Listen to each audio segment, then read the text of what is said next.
My name is Olivia, and the day my daughter called to tell me she had sold my beach house, I was on the back veranda, turning a lemon between my palms to coax the scent into the evening. The light came low and gold over the hibiscus, and the ocean, always more rumor than roar this far inland, kept time against the faint jingle of the wind chimes. There is a particular hour at my age when the world feels like it's standing at the doorway, looking in, waiting politely for permission to enter. That was the hour, soft and almost affectionate, when the phone rang. "We're leaving tomorrow," she said without preamble. "Your beach house has already been sold." By my daughter has a voice like a lock snapping shut.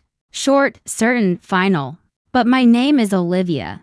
And I learned a long time ago that what sounds final is often just a sentence said by someone who has never finished reading the page. I held the lemon up to my nose and took my time inhaling, then set it down and said, "But you forgot one thing." Silence. Then a sharp sigh. "What are you talking about, Mother?" I laughed. I could feel the laugh coming up from some old aquifer of ridiculousness that the years never quite drowned away. "You sold a house," I said, "but not mine. And because I am too old to be rushed and too careful to be careless, I told her I would call her back after I finished making tea." I ended the call. The chime said nothing about manners. The sea kept breathing. The lemon waited on the table like a small son I had borrowed for later. People will tell you there are two kinds of mothers: the ones who hold on too tightly, and the ones who let go too soon. I have been accused of both, often by the same child. You would think I had two separate pairs of hands. But a woman is not an archetype. She is a room with multiple windows, a series of doors that open to different weather. My daughter, whose name is Serena, preferred to stand at the window where the sky was always closing in on a storm. From there, she could predict almost any rain while the kettle heated. I let myself move through the small rituals that keep me from becoming a person entirely made of reaction. I ground cardamom in a little marble cup I bought in Jaipur 40 years ago when my first husband and I had traveled with too much money and too little humility. I warmed the blue pot. I set out 1 cup, though I often set 2 out of habit. The second is for whoever I forgive that day. When I called Serena back, she was ready with the clatter of righteousness. "Don't manipulate me with your pauses," she said. "I already transferred the deed to the buyer's attorney. We signed. It's done." There is an age at which the word mother becomes a verdict and an age at which it becomes a plea. "We have been both, she and I." "Tell me about the buyer," I said. "Tell me how much," she told me. The number would have made me gasp if I were still the Olivia who decorated her astonishment. But I am past performing amazement for anyone's theater. I sipped my tea and pictured the beach house, the feral bougainvillea that tore at the fence, as if it had a grievance with privacy itself. The storm-stooped palms. The porch that ended in stairs that led down to a dock the color of a healed bruise. That house had been my second kind of solitude. The version that keeps a light on for you even when you are late, and messy and sunburned with your own mistakes. "Your father would have wanted this," Serena said. Which, if you are ever in doubt, is the exact sentence to make me certain someone is lying. For Serena's father wanted many things, but not often wealth he didn't earn.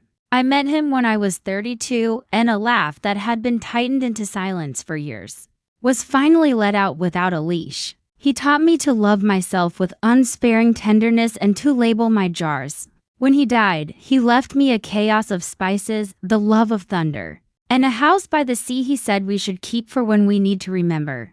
We once lived by a horizon. Serena was 29 then, and already convinced that love is a contract with loopholes. "Serena," I said softly, "which deed did you transfer?" "The one in the document you sent last spring," she said. "You signed on the yellow tabs, dated, witnessed by that friend of yours." The notary stamped it. "Don't start playing dumb." The spring. I remembered the soft ache in the wisteria and the day Serena arrived with a folder and a smile so practiced it squeaked. She had spoken of streamlining, of making sure I wasn't burdened by paperwork, of keeping assets agile. She talked like a brochure about a cruise line that didn't know it was already sinking. I had signed and then I had done something else. I had gone home, made tea, and played a little trick I learned from the years. I'll be at the house tonight, Serena said now. We're doing a final walkthrough at sunset. The buyers want to measure the walls for some ridiculous art installation. You don't need to be there. Actually, don't be there. I told her I was far too old to be told where not to be. When we hung up, I called my lawyer, who is younger than my youngest pair of earrings and knows how to ask questions that uncoil answers like silk. It's time, I told him. And he laughed in the same relieved way one laughs when an expected storm finally begins to rain on the roof and not through the ceiling. Driving to the coast is like reading an old book in a language I used to dream in. The highway is a long sentence. The billboards interrupt like rude adjectives. The marshland flattens into an honesty that makes everything else look performative. The house waited where it always does, pretending surprise at my return, which is a game we play because it makes both of us feel young. The bougainvillea had plotted a coup. The palms were thinking of escape. The sea wore its habitual silver. I parked and walked up the steps, keys like small metal birds in my hand. On the porch was a pair of sandals I didn't recognize. Inside, a man and a woman stood in the empty living room, measuring tapes crisscrossing like sword fights in a children's book. The woman had hair the color of expensive wheat and wore a smile that could be easily returned for store credit. The man was soft around the eyes, the way people are when they have learned something difficult and decided to carry it gently. If this was the couple buying my house, at least the house would not be unloved. I'm Olivia, I said. Mrs. Madden, the woman said brightly, though that isn't my name. We're Martin and Claire Hargreaves. We're so excited. Serena told us you're ready to move on. Serena is an optimist, I said mildly. Tea, they blinked in matching confusion. We brought champagne, Martin offered. I'll make tea, I said. It is difficult to be cruel while your hands are occupied with warmth. I let the kettle soften whatever edges might otherwise have cut. In the kitchen, the room that knows the most about me, I touched the groove in the windowsill, where we used to measure Serena's height. I felt the notch in the oak counter from the night my husband and I laughed too hard and knocked over a bowl full of lemons that went rolling like small suns across the floor. The house remembers. My body remembers.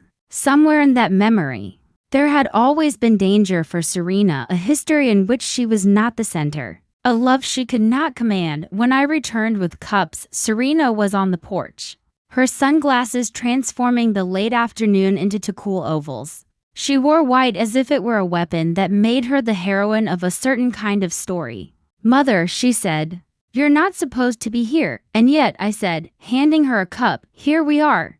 She did not take it. Have the decency to walk away. Claire shifted uneasily. We can come back, she murmured to Martin. If this is complicated, Serena snapped. It's not complicated.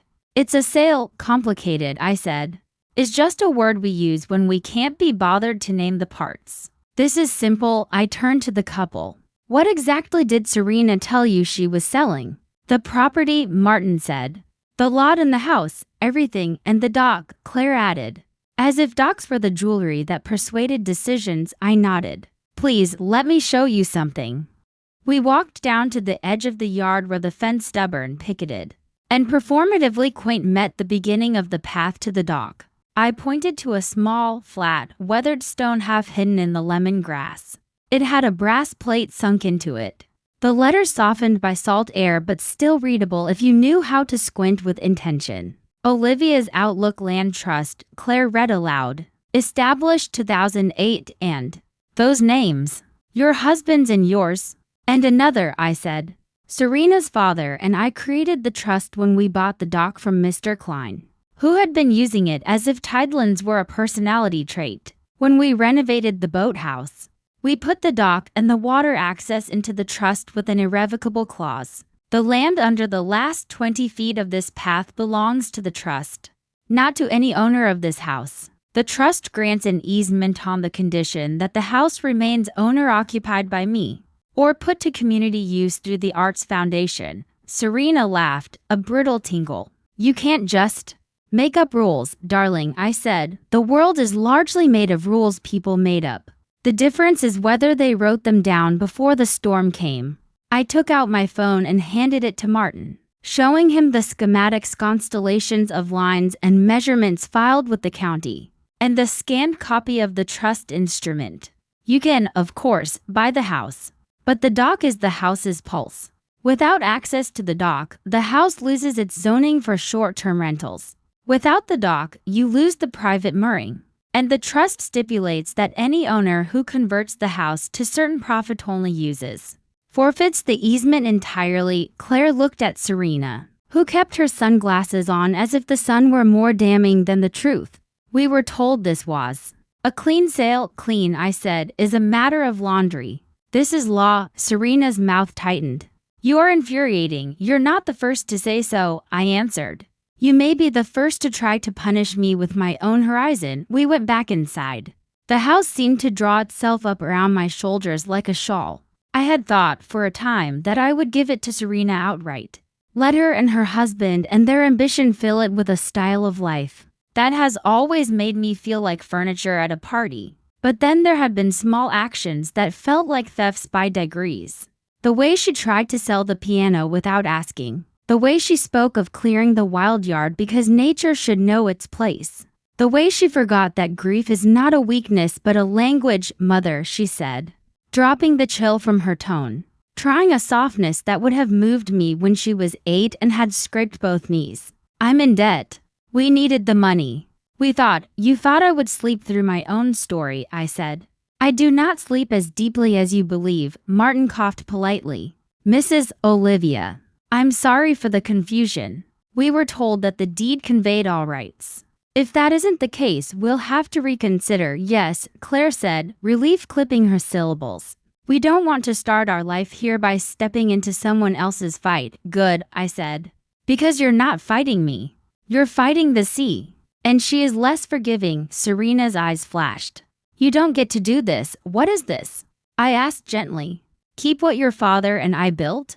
Maintain the conditions we agreed to when we promised each other to preserve not only the house, but the spirit that made us buy it? Say no when you tried to sell my skin and call it a coat? I set down my cup. Serena, you sold the wrong house. Her breath caught. What does that even mean? It means the document you had me sign transferred title to the shell, the clapboards and shingles and square footage. But in the spring after you left, I filed a life estate granting myself possession until my death and stipulated that the remainder interest would pass to the foundation your father's name, remember? To be used for residencies and community workshops. The deed you transferred is subordinate to that life estate. You sold a house that cannot be occupied without me because I still live here. And you cannot evict a life estate with a phone call. She stared at me as if I had started speaking in thunder. You always do this, she whispered. You corner me with language. I offer you a lamp, I said. And you call it a corner because you do not want to see. I looked at Claire and Martin. No one wants a home built on a war. I will not be the battlefield you carry into your marriage. They gathered their tape measures, their champagne, their embarrassed apologies, and left like people who had opened the wrong door to find a stranger singing. Serena remained. The light had shifted. The windows had turned into mirrors. We could see ourselves, mother and daughter, layered over the ocean like two ghosts learning which of us would be allowed to haunt. What do you want from me? She asked finally. The question should have been asked 10 years earlier or 20. Or on the day she told me she'd forgiven me for not being the mother she had invented in her mind. But I answered as if it were new. I want you to understand that love is not a deed you can record at the county office and claim it makes you the owner. I want you to sit in one of these rooms and listen to the house. Breathe and remember that your father taught you to tie a bowline and that the rope remembered your hands even when you didn't. I want you to want the right things. That's not an answer, she said. It's the only one I have, I said. I walked to the mantel and picked up a small smooth stone from the glass bowl. It was heart-shaped in the way real hearts are, asymmetrical, slightly lopsided. Perfect because of its flaws. I pressed it into her palm. Every summer you found one, you would run up from the water shouting, look, I found love. You can still find it. The shore is still full of it. But you can't sell it because you are afraid you'll never hold it again. Serena looked at the stone as if it might bruise her. I needed the money, mother. Then we will look at your debts together, I said. We will peel the labels. See what sticks to the glass and what was only a story someone told you so you'd hand over your future. But we are not selling this house to pay for a life you chose because it glittered. When you were hungry, she laughed once without humor. You think in metaphors. The bank thinks in monthly payments. I can think in both, I said. I kept ledgers long before you kept secrets. The evening dropped down the last of its light. The ocean drew a sheet up to its chin. Serena set the stone on the mantel and for the first time in a long time, looked around as if she were not measuring what could be removed, but tallying what was worth keeping. Her face softened, and with that softening came anger, the truest kind. The kind that grows out of fear. You had no right, she said, to decide this without me. I did, I said quietly.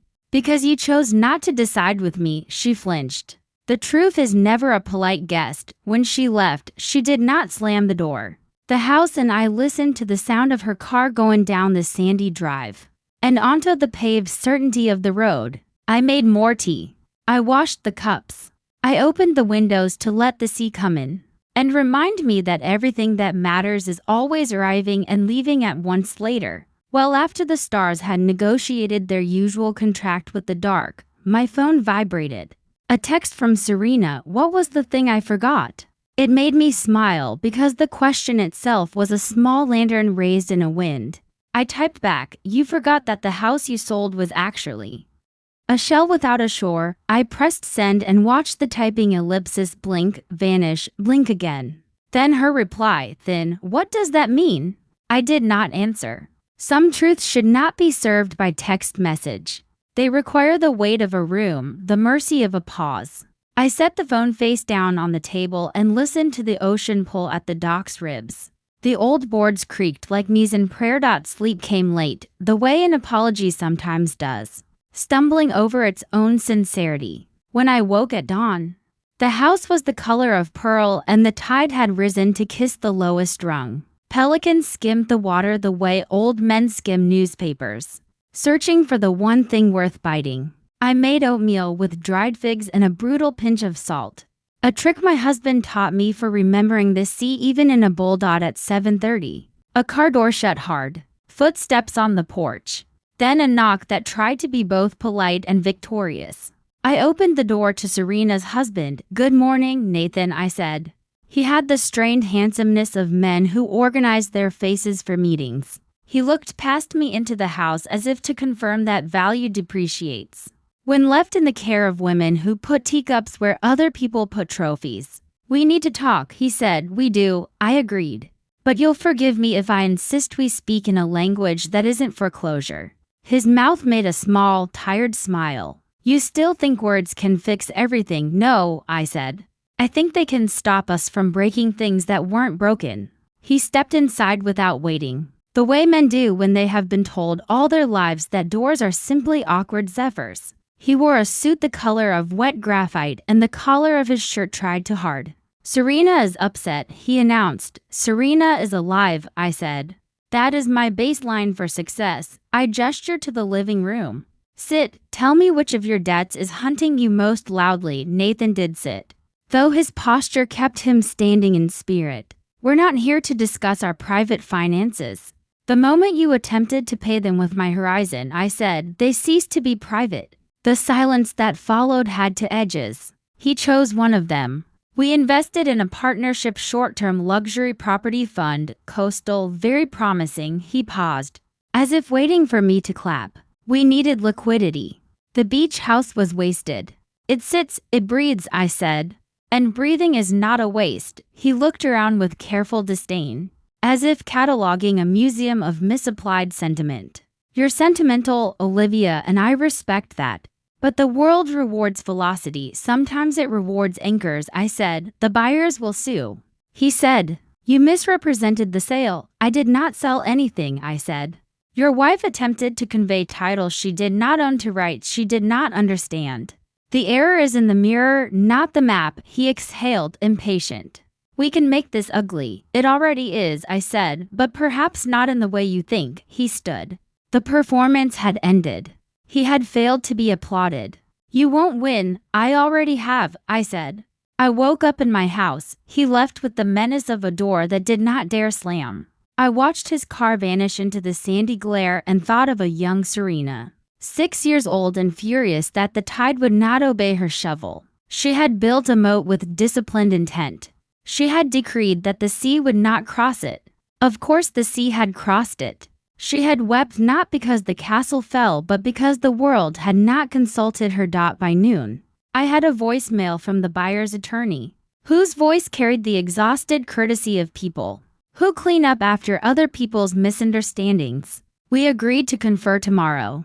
I sent copies of the trust instruments and the life estate to my lawyer, who replied with a thumbs up emoji and a promise to fence the perimeter and filings.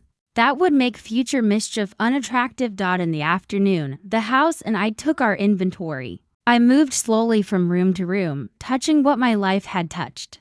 The woven rug in the hallway faded in the exact shape of my husband's stride. The shelf of paperbacks swollen from years of damp curiosity. The small crack in the window pane upstairs, a lightning bolt frozen mid-confession. I wrote a list in pencil: repairs, replenish, replant, remember. Then I made a second list: invitations.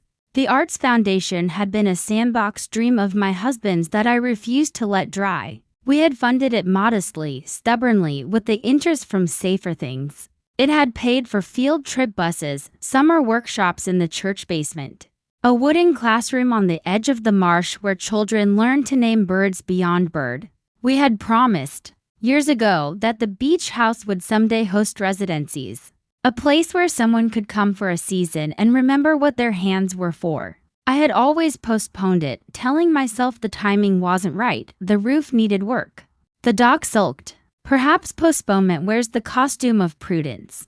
Perhaps it is simply fear embroidered with calendars. I called May, who runs the foundation now, with a velvet mallet. It's time, I told her. Open the house, she squealed. Olivia, don't tempt me with the fulfillment of dead men's wishes. Let's tempt him into believing we're still alive, I said. I want painters and poets and that fisherman who writes recipes as if they were prayers. I want the quilting guild to hold their stubborn kingdom on the porch for a month. I want the neighbors to come argue about the best way to slice a mango. Fill these rooms. May went off like a flock of enthusiastic sparrows. I'm calling a meeting. The kind of meeting that scares funding into happening. Good, I said. Scare it with love. Before dinner, I drove to town to buy nails, seed packets, and the special oil for the dock. At the feed store, people talk about weather in a tone usually reserved for mortality. On the bulletin board were the usual notices: lost cat with a face like a judge, free piano that required 6 strong men and 1 miracle, watershed meeting Tuesday, yoga where you least expect it. I stood a moment reading the small hopes of strangers and felt the fragile confidence that makes a person say, here, in public, is something I want. On the way back, I pulled over at the overlook where the marsh widens into a green sigh. A man stood at the rail, hands deep in his pockets, shoulders telling a story his mouth would probably deny. He turned and nodded. The old portrayal greeting of people who live near water and therefore near endings. I nodded back and knew him. The buyer, Martin. Peace offering, he said, lifting a paper cup. Coffee, I owed you one. I owe you truth, I said, taking it. There was never malice intended toward you. I know, he said.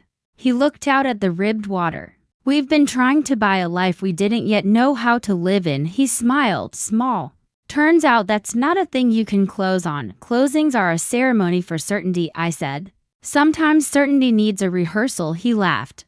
We stood quiet a while, watching an egret step herself into divinity. Then he said, your daughter loves this place, you know. He held up a hand when I looked at him. I know what it looked like yesterday. But when we came for the first viewing, Serena ran her hand along the banister like she was checking a child for fever. She told us where she hid as a teenager when the wind made her nervous. She knows this house in the dark. It is baffling how a stranger's witness can be the one we believe. The road home felt shorter, the way it does when thinking has traded places with feeling. At dusk, Serena came alone. She did not come to the door. She went to the dock and sat on the 3rd step from the bottom. The place where the wood carries the day's heat like a secret. I went down and sat 2 steps above her. The way you sit with grief to let it learn it is not unattended. I was 12, she said finally, voice flat, as if she were summarizing a story for school. You were teaching those summer writing classes in town because you said you should give away. What had saved you? Dad brought me here to the new house. He called it a surprise. We ate mangoes with salt and he let the juice run down his wrist like he was a boy again. She paused. He told me the house would always be mine. He told me it would always be ours, I said. He spoke plural like a man convinced language could perform magic. I believed him, she said. Then he died. And the magic went with him. She put her hands on the step, palms flat. Every time I looked at this place, I saw him and I was angry that what could hold a person longer than a body could hold a life. Anger is a kind of loyalty, I said. It keeps you close to what you're not ready to leave. She wiped her cheek with the back of her hand as if tears were something a person might catch from an unwashed glass. Nathan says you engineered it to make me look like a thief. You're not a thief, I said. You're a person who thinks speed can outrun emptiness. She laughed, choked. Is there a difference? There's all the difference, I said. Thieves know the worth of what they take. You haven't learned to value what you already have. We let the water speak. A mullet leaped and fell with a sound like someone slapping a gossiping table. Far out, a boat hummed, the tone of a machine minding its manners. Night bled into the edges of the world until it wasn't bleeding anymore. It was just here, huge and not asking permission. I'm in trouble, she said at last. She did not dress the sentence. She let it arrive shivering. I know, I said. Tell me, she did. It came out in the clumsy order of memory, the partnership that glittered with rooftop renderings, and language like guaranteed floors. The lines of credit stacked like playing cards. The personal guarantees she signed because love makes fools of our caution. The slow siphon of fees, broken deal fees, she said, and we both laughed in a way that hurt. The moment she understood that when a man says downside exposure, he may mean your entire life. Why didn't you tell me? I asked softly. Because you take care of it, she said. And I am so tired of being the kind of daughter who lets her mother be a broom. That is not the daughter you have been, I said. You have been a blazing sword and a locked room and a girl who once sang ABBA in the grocery store, holding a cucumber like a microphone. You have been difficult truth and ungenerous silence and the memory that will make me smile. In the last 10 minutes of my life, you are not a broom and I am not a lie. She put her head on my knee. I stroked her hair streaked now with stress, still wild in the way it never let barrettes win. I can help, I said. Not by selling the house. By unbraiding this. I don't deserve that, she murmured. Deserving is a door I don't use, I said. I prefer the one labeled possible. The tide turned. You can feel it in your bones when you've lived long enough next to a patience bigger than your hurry. I told her we would call May tomorrow. That the foundation had lawyers who did not merely react but predict. That we would line the debts up and decide which were wolves and which were shadows. Dressed as wolves. I told her we would call the buyers and apologize with the kind of honesty that makes people grateful they met you, even if it cost them a dream. I told her we would insist that the men with glossy brochures learn to pronounce the words no and enough. And Nathan? She asked, not looking up. Nathan will either learn how to be your husband, I said, or he will remember how to be a boy and go looking for a mother to rescue him. I won't apply for the position. She snorted a laugh. He'll hate you for that. He already does, I said. Hate is a language some men speak when they don't know the word respect. We sat until the steps were no longer warm. The night made the water a mirror and the stars confessed like shy criminals. When we rose, Serena held my hand on the way up the stairs as if the past few years had been a story we could set down. As if gravity itself had agreed to be gentle. In the morning, we drove to town together. The way we used to go to the dentist when she was small, early, hungry, ready to be brave. We met May and my lawyer at the foundation office, the old train depot, that now smelled like acrylic paint and purpose. Papers bloomed on the table. People who know how to save a drowning person with signatures began their work. Serena kept touching my forearm as if she were checking to see if I would dissolve. When she looked away, we called the buyers. Claire answered, voice thin with the fragile brightness of people who have decided to be kind even though it doesn't cash well. We found another place, she said. A cottage on the river. It has a terrible kitchen and a porch that sags like a poem. We love it already. I'm glad, I said, relieved genuinely enough to taste it. We will cover your survey and inspection. We will write you a letter of apology that your grandchildren will one day read and say, imagine that, a time when people apologized with art, Claire laughed. And I could picture her hand flying to her throat to catch the laugh as it left. Tell Serena, she said softly, that her father must have been a wonder. I tell her every day, I said. In the afternoon, we went to the bank. The manager wore a tie with pelicans. This forgave him many sins. We sat in an office where even the spider plants seemed to have been put on hold. Serena explained the lines of credit. I asked for the kind of transparency that makes sharks blink. Numbers rose, fell, rearranged.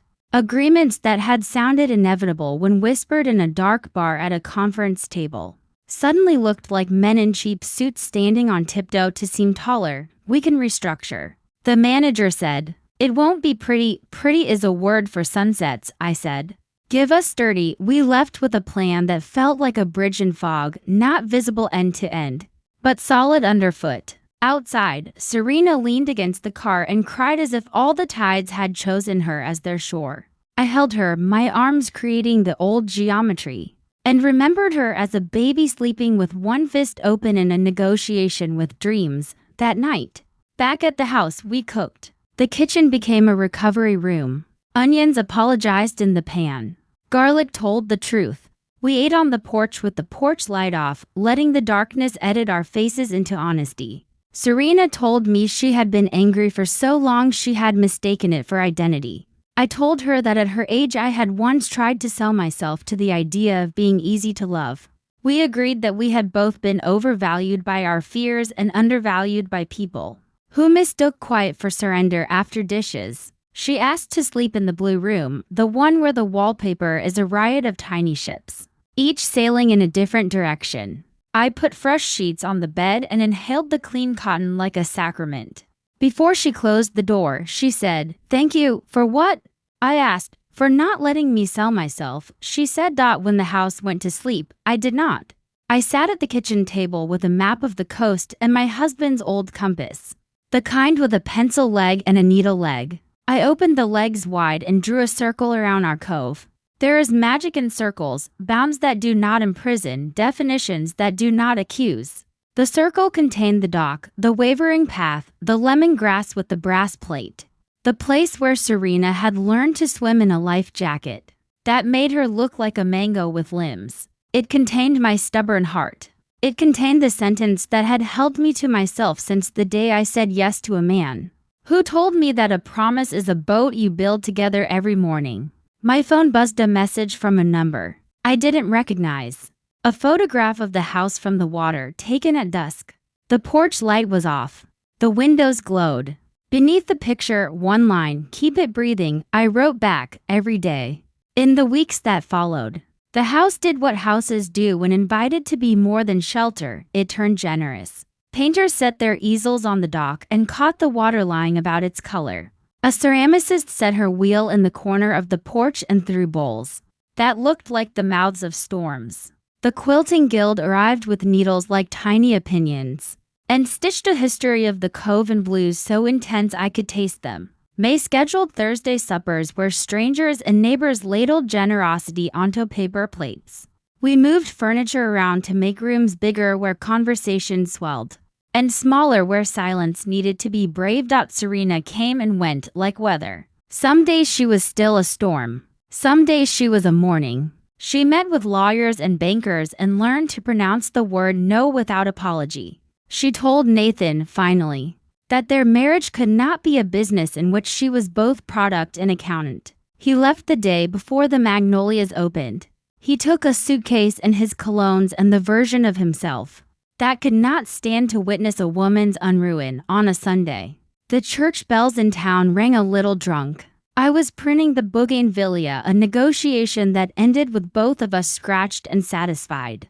When Serena called from the dock, "Do you still have the oars?" she shouted, "In the boathouse." I called back. Why, she didn't answer. She hauled the old skiff into the water as if it weighed nothing. I went down and stood on the third step and watched her row, rusty but determined, out beyond the mooring line into the open. The oars squeaked. The water approved.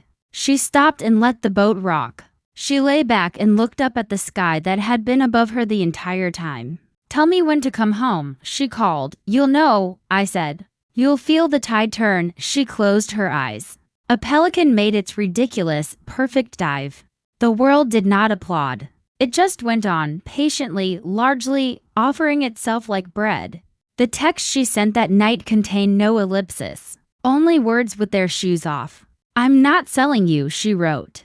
"I'm learning you," I typed back, and you. Then I put the phone down and opened the windows wide. And the house and I fell asleep to the same old story the sea tells. The one that never ends and therefore never lies.